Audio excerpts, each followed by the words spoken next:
Skyrim has a bunch of mods, but sometimes a few mods go unnoticed. So today, I'll show you around 15 mods that I feel deserve more attention. Most of these mods don't have that many downloads, so it's almost guaranteed you'll find at least one new mod that you didn't know about. So let's start with our first mod, Skyrim Fantasy Overhaul Fantastic City Walls. I found this mod while searching for mods for a future video where I make Skyrim into a high fantasy world. Subscribe if you don't want to miss that. And this mod adds these huge walls that you can see from inside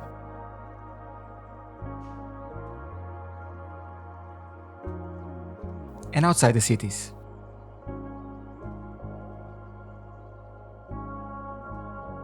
I found that it makes the cities feel bigger and almost as if we were in just a small slice of a huge city. Here I only have Whiterun and Solitude, but this mod also has Riften and Windhelm. But you can pick and choose which cities you want, so if you want Solitude but not the others, you can do that very easily. I also want to quickly shout out another mod from the same mod author, Natural Forts of Skyrim. This one is a much more popular mod than the others, but I still wanted to show it here. After years of seeing the vanilla Skyrim forts, it's refreshing to see something completely different. And this mod does that perfectly by giving the forts a completely new look that I personally love. For these two mods, I highly recommend that you run Dindalod, since without it, you will see a lot of weird stuff popping up in your game. Next we have Saviik Solitude Overhaul combined with Novigrad My Solitude. Two mods that combined give Solitude a look that I really like. Saviik's Overhaul fills the awkward empty places with houses, small alleys and tall buildings, making Solitude look way more complete. And Novigrad My Solitude retextures everything, giving Solitude a very unique look. Solitude was always a city I wanted to make bigger and better, and I feel like these two mods helped me get a bit closer to that. And if you want to have the same look as I have in the video, you also need to install Written Solitude and then let Novigrad My Solitude override it. That will make sure everything is retextured with a similar style, blending everything together nicely.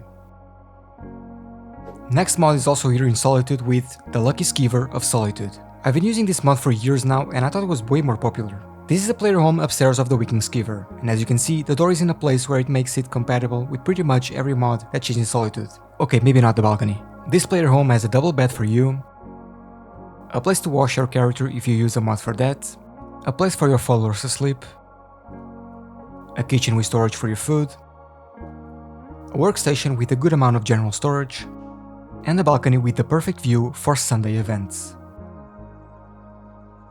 Next we have Inns Can Be Closed, and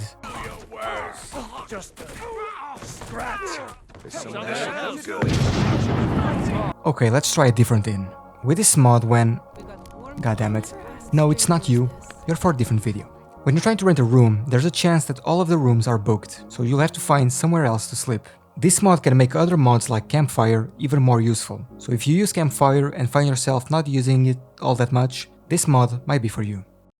Next we have yet another mod I found while searching for mods for a future video, Graveyards of the Marshlands. This mod combined with something like Supreme Fog of Morthal region makes the Marshlands of Morthal look creepy and a dangerous place to travel through. There's graves, statues of the Greek gods and much more. So if you're looking to make Morthal a fun place to visit, I couldn't recommend this mod enough.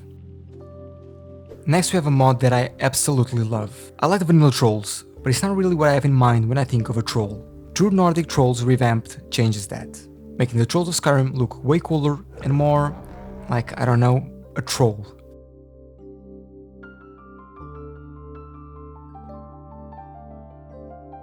Now we have one of my favorite mods and the mod that inspired me to make this video, Mystical Ornaments. This mod adds a bunch of accessories that you can wear that float around you and make your character look way more magical. My favorites being the rune halos, which will cast light when you wear them,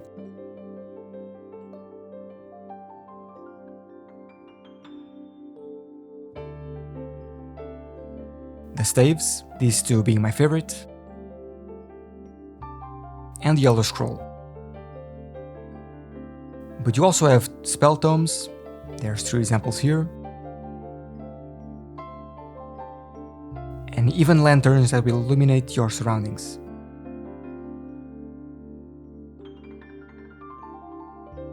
You can even get a cabbage, so if you're looking for something different, I highly recommend this mod.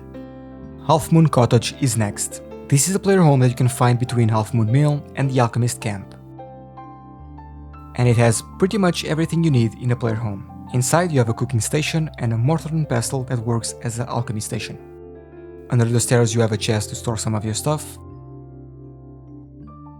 And upstairs you find a bed, and this book that works as an enchanting table. Going outside and to the cellar, you'll find everything you need to craft yourself some new gear.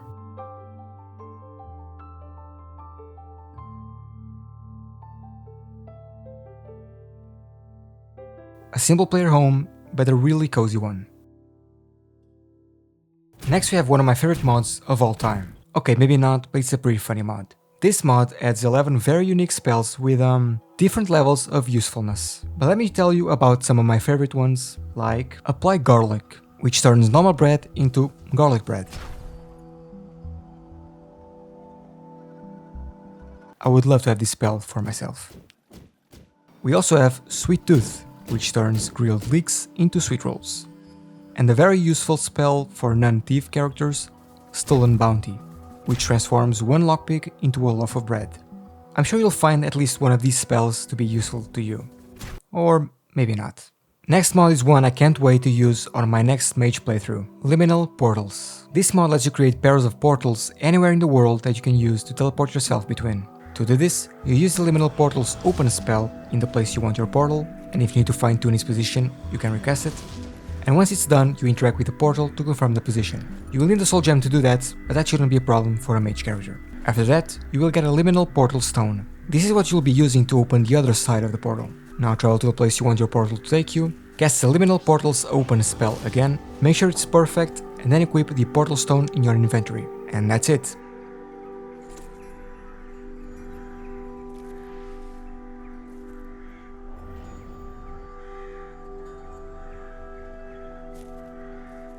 Now it's time for me to lose countless hours making the perfect portal system. We're almost at the end of the video, so if you got this far, why not subscribe? That would help me a lot. Anyways, let's finish the video with 4 mods that I can't live without. They're more popular than the others, but I still want to include them here. Starting with Simplicity of Seeding. This is a very popular mod, so not really underrated, but if you plant a lot of stuff, it's underrated for sure. When you're an alchemist or something, you know how annoying this is, you plant something and then you have to confirm this every single time. With this mod, you can plant as much as you want without being interrupted. This single-handedly will keep my sanity decently high for a couple of extra years. Next, no console spam. Not sure how to show this, but some console commands spam a bunch of stuff, like in this screenshot from the mods page. And with this mod, your console will look much cleaner. Pretty simple mod. Next we have Skyrim Search. With this mod you can easily find the IDs for NPCs without needing to Google them. You just type SS NPC and the name of the NPC that you want to find, like Lily for example, and the mod will give you the IDs that you need. This is especially useful when you need to debug a character or when your followers disappear for 2 whole business days and you need them next to you for that one item. That's taken care of. No thanks to you. Beneath my boot. You can also use this mod in combination with our next mod, Easy Console Commands. This mod is even more useful if you don't know how to use console commands that well. With this mod, you can search for an item for example, and then you can just click on it and the mod will autofill the command that you need. It might make some mistakes here and there, but it's a very useful mod in general. These mods will save you a bunch of time in the long run, so I highly recommend them. And that's it for this video. I hope you found at least one mod that you like.